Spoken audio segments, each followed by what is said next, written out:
por último, quiero agradecer la presencia de Ángela como intérprete. Angela also as interpreter. Y nada, que también, vamos, sin ella pues no podríamos hacer este nuevo experimento de una presentación bilingüe, que es un poco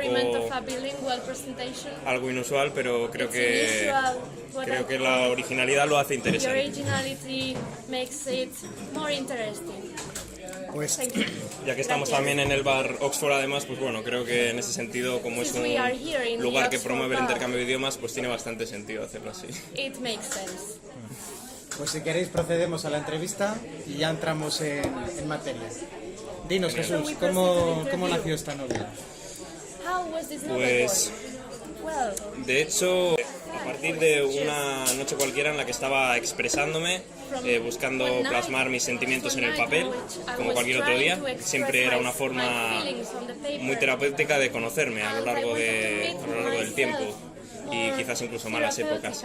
Y como cualquier otro día estaba expresándome, pero aquel día ocurrió algo distinto y fue que aquellos sentimientos empezaron a tomar forma, empezaron a tomar cuerpo como historia y empecé a introducir voces que fueron personajes para expresar aquello que estaba sintiendo, y lo que era algo simplemente para conocerme a mí mismo, al final quise que lo leyeran los más cercanos, y luego llegado el momento la verdad es que quise que lo leyera el mundo entero.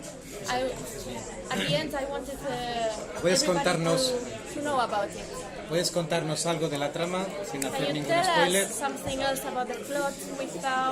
Sí, por supuesto. Es una novela de ciencia ficción, acción, que alberga mucha crítica social. También invita mucho a la reflexión, y la trama principalmente cuenta la historia de un chico joven que considera que el rumbo de la sociedad está equivocado, y en vez de no asumir su propia responsabilidad y intentar que otros hagan lo que él quiere hacer para cambiar las cosas, asume la responsabilidad y en vez de quedarse de brazos cruzados toma acción e intenta buscar a alguien que le financie un proyecto para cambiar las cosas. Y en ese camino al final acaba, digamos, encontrándose a sí mismo, pues estaba en una espiral de frustración y de vida, digamos, en la que no encontraba el sentido propio de su existencia, ¿no? De lo que deduzco que también tiene parte de autobiográfico, hay personajes ficticios, reales. Pues sí, mira, sí que tiene un aspecto autobiográfico, creo de hecho que seguramente la primera novela de todos los escritores sea en gran parte autobiográfica, porque es inevitable, creo, plasmar en al menos algún personaje lo que sentimos, lo que pensamos, además sobre todo cuando estamos empezando en este mundillo, ¿no? Entonces sí que tiene algún aspecto, sin duda. Seguramente los que más me conozcáis pues podéis ver más guiños de lo normal. Y respecto a los personajes, a los otros personajes, lo cierto es que algo interesante es que están basados en personas que han pasado por mi vida. Sí, de manera tanto positiva mayormente como algunos también de manera negativa. Y están basados, por tanto, en algo, yo creo, más real, se acercan más a la realidad. Podremos seguramente sentirnos más identificados con ellos porque son más humanos, más cercanos. Incluso los heroicos pueden tener aspectos que normalmente no tiene un héroe. Pueden incluso llegar a veces a sentir miedo, a veces sentir inseguridad, cosa que normalmente tenemos en un pedestal a aquellos a los que admiramos de sobremanera, y a aquellos que consideramos héroes, pues como que tienen que ser siempre perfectos, pero la realidad es que incluso los héroes tienen momentos de bajón. Nadie es invencible emocionalmente, yo creo, ¿no? Y entonces eso creo que es algo que hace de los personajes mucho más humanos y menos estereotipados también. Vale. ¿Qué le diferencia esta novela de otras de su género?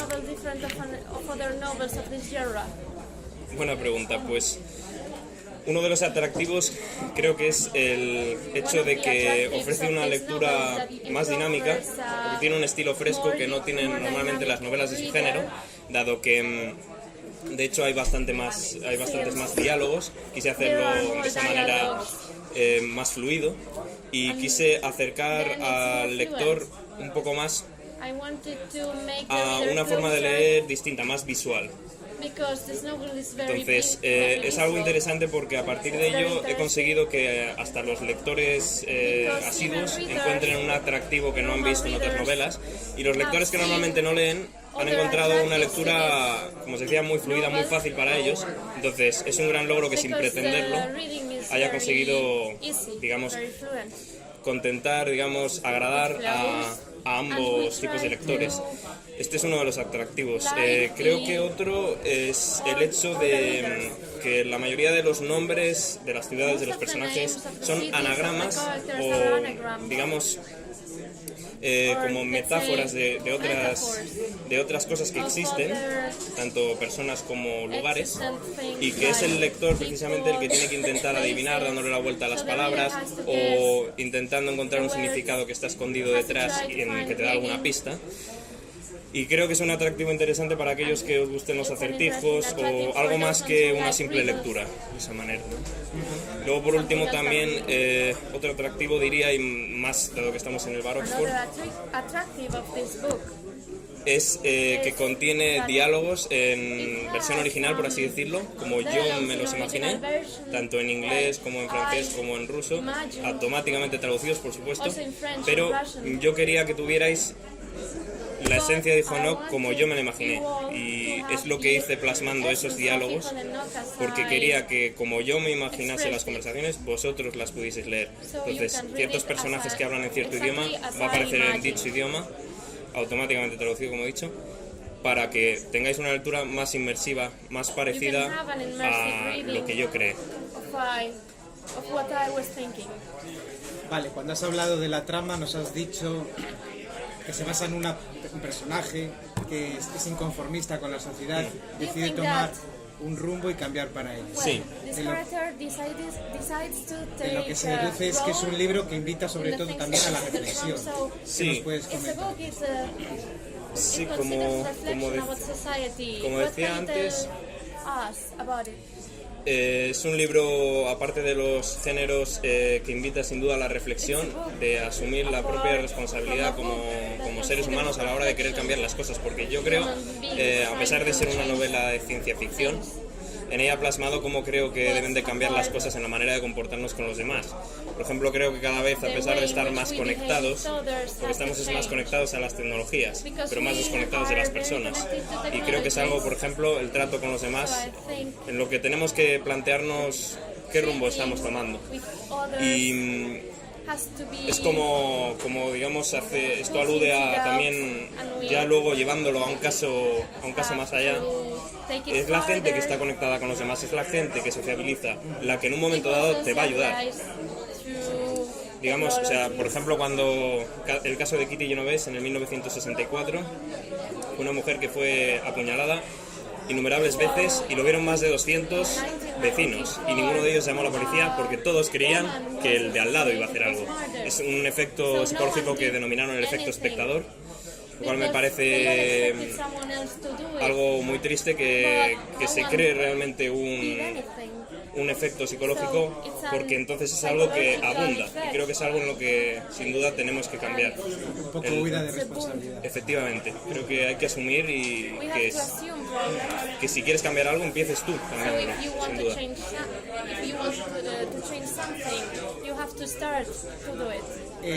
¿Estás trabajando en algún libro más?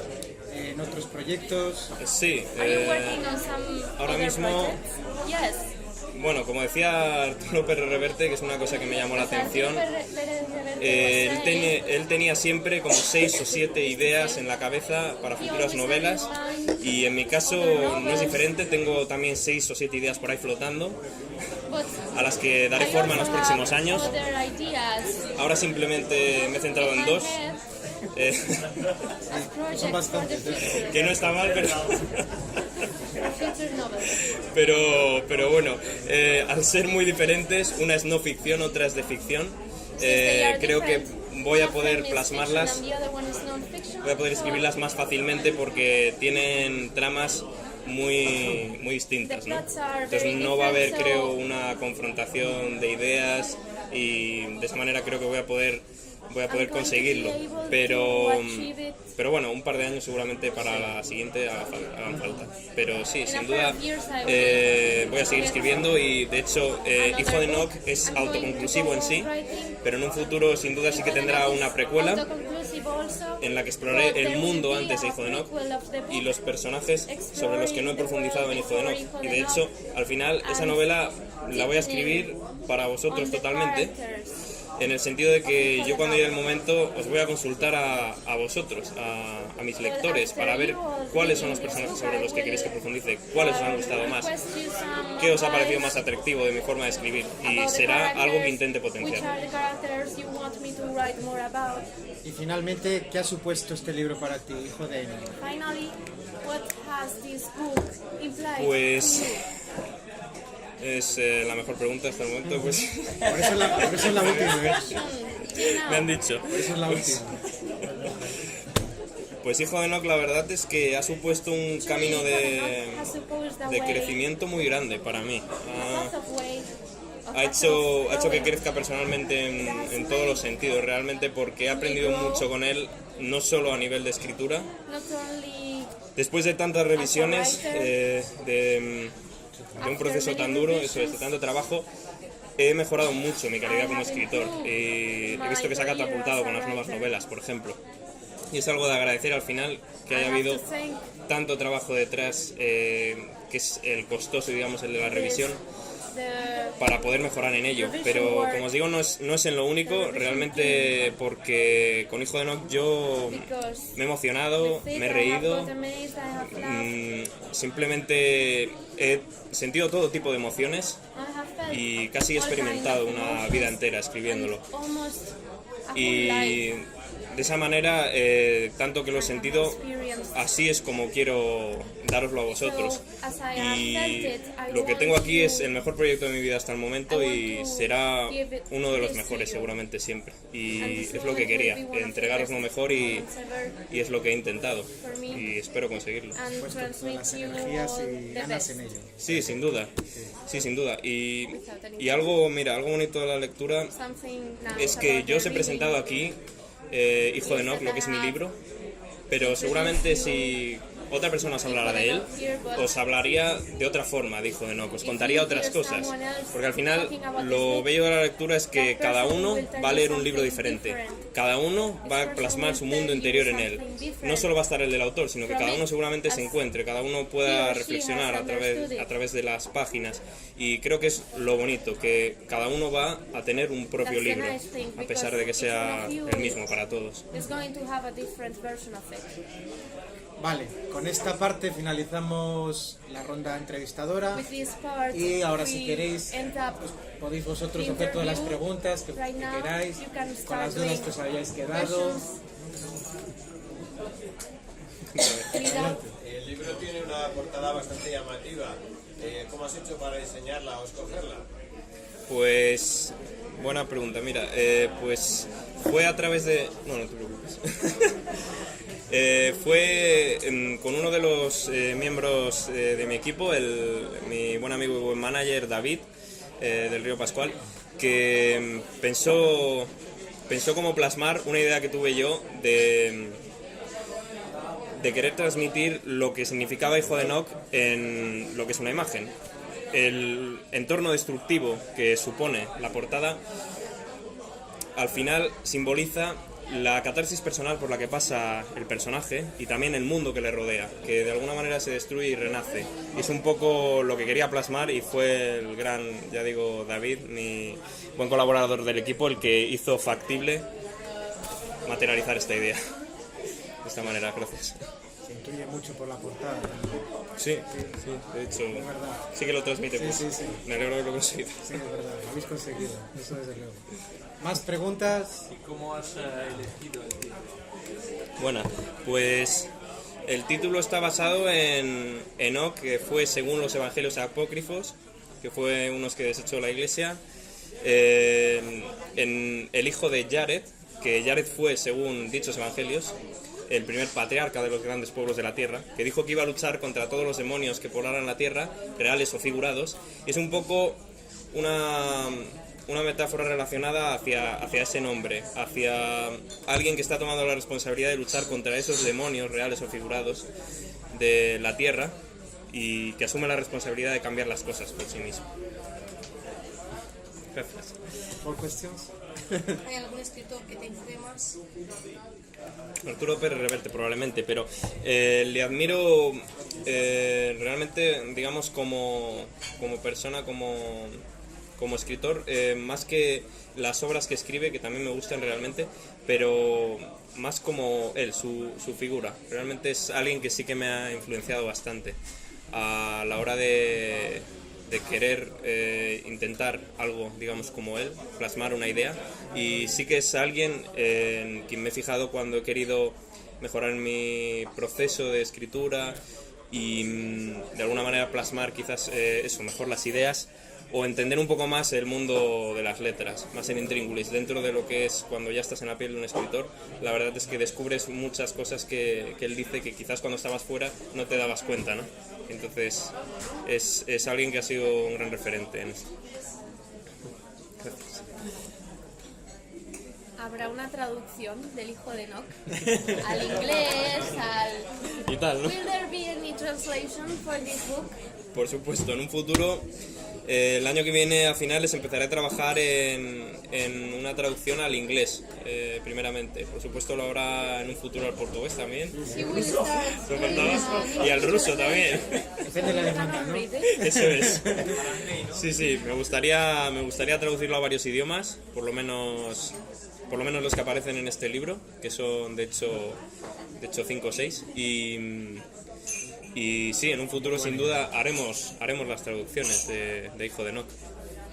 No lo dudéis. Y ya la película, pues no sé, bueno, todavía cuándo, pero ya cuando eso os aviso. Ya luego pasaremos.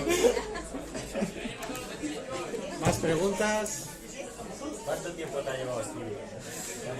Pues, ¿Desde que tuviste el sueño o esa noche?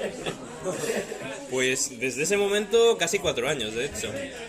Y sí, la verdad, sí, acababa de hacer 20, sí. Y luego, de hecho, el proceso de revisión duró más de 1 año y medio, o sea que al final lo que son más de 5 años, quieras que no, de trabajo. Ahora todo trabajo detrás de esto. Muchas horas y mucho esfuerzo. Sí, gracias.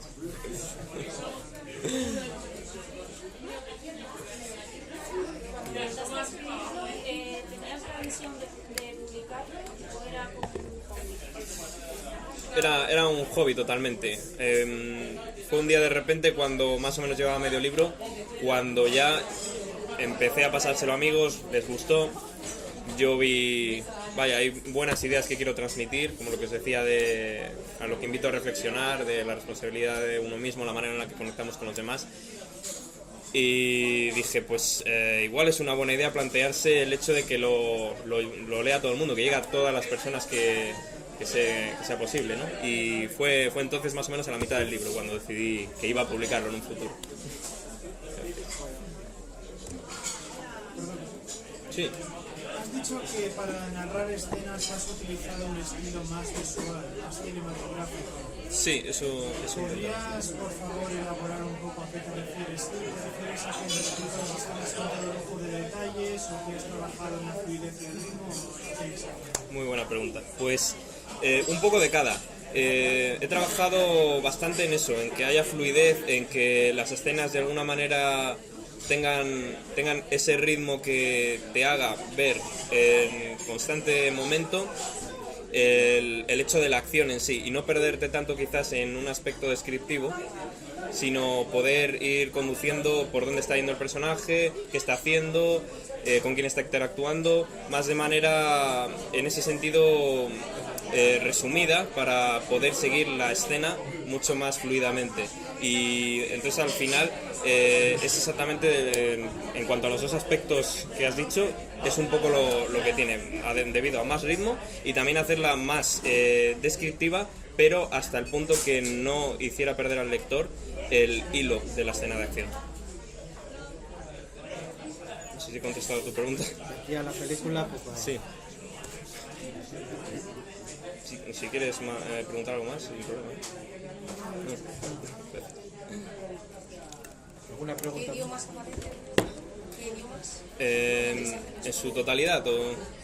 Has dicho que 4... Sí, se mencionan. Luego aparecen ruso, inglés, francés, sin duda. Y aparece también 3-4 palabras en catalán. Y esos son todos español, por supuesto. En su totalidad. Todos los controlamos, ¿eh? Sí.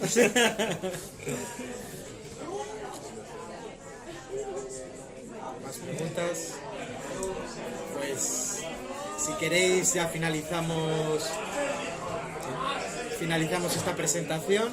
Luego, Ana. Muchas gracias a todos por venir y ahora todo aquel que quiera hacerse con un ejemplar, pues Jesús se lo firmará y se lo dedicará. Y sobre todo muchas gracias por venir, y porque sin vosotros esto sería imposible. Thank you all for coming, because without you this wouldn't be possible. You can now buy the book if you want to, and Jesus will sign it for you. Así que vosotros Muchísimas gracias por vuestra presencia y atención. Ya simplemente por eso merece muchísimo la pena, de verdad. Muchas gracias. It's worthy for me to see you all here.